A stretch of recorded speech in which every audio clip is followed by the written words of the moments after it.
Welcome to Clear English Daily. Today, you will listen to a powerful and atmospheric story. The English is slow and clear, but rich and complex. This story is for C1 level learners.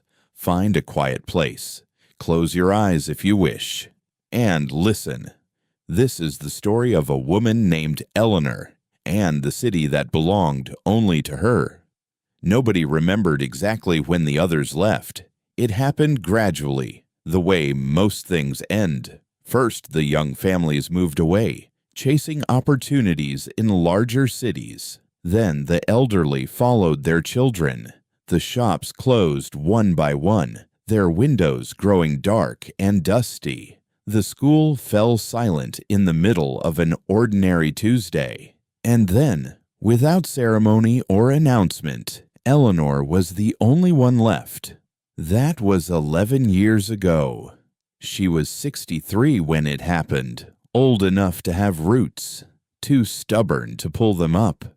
Her mornings followed a ritual she had constructed with great care. She woke before dawn, made coffee in the same chipped blue mug she had used for 30 years, and walked to the window. She looked out at the empty street below, the cracked pavement, the overgrown gardens, the streetlights that no longer worked, and she said, quietly, to no one in particular, "Good morning." It was not loneliness, she had decided. Loneliness was something that happened to you. This was something she had chosen. There is a difference. She maintained the town with a devotion that bordered on the sacred. Every Monday she swept the main street. Every Wednesday she tended the small cemetery on the hill, pulling weeds from between the headstones of people she had known and loved. Every Friday she wound the clock in the old town hall, though there was no one left to hear it strike. People came occasionally, journalists mostly. They arrived with cameras and notebooks and the same questions, wearing the same expression, a mixture of fascination and pity that Eleanor found quietly exhausting. "Don't you feel afraid?" they would ask. "Of what?" she would reply. They never had a satisfying answer. One autumn, a young man arrived. He was different from the journalists. He carried no camera. He asked no questions. He simply walked through the streets for an entire afternoon, touching the walls of buildings with his fingertips, as though reading something written there. That evening, Eleanor invited him to dinner. They sat across from each other at her kitchen table, eating soup she had made from her garden, and he said, "I grew up here."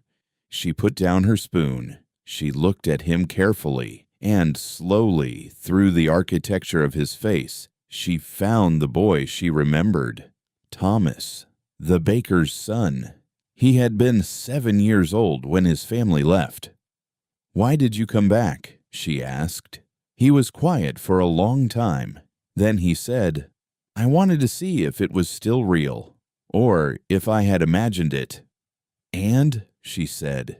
He looked around the kitchen, at the faded wallpaper, the old photographs, the blue mug on the counter.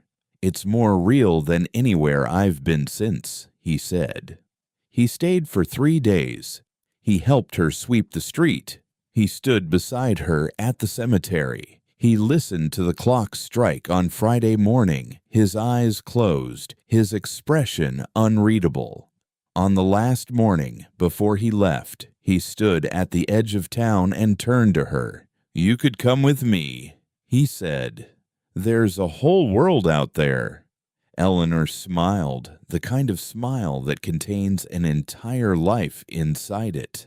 "I know," she said. "I'm keeping this one alive." He drove away down the long, empty road. She watched until the car disappeared. Then she turned back toward the town. The morning light was falling across the old buildings, making them look, for a moment, almost golden. Eleanor picked up her broom, and she began to sweep.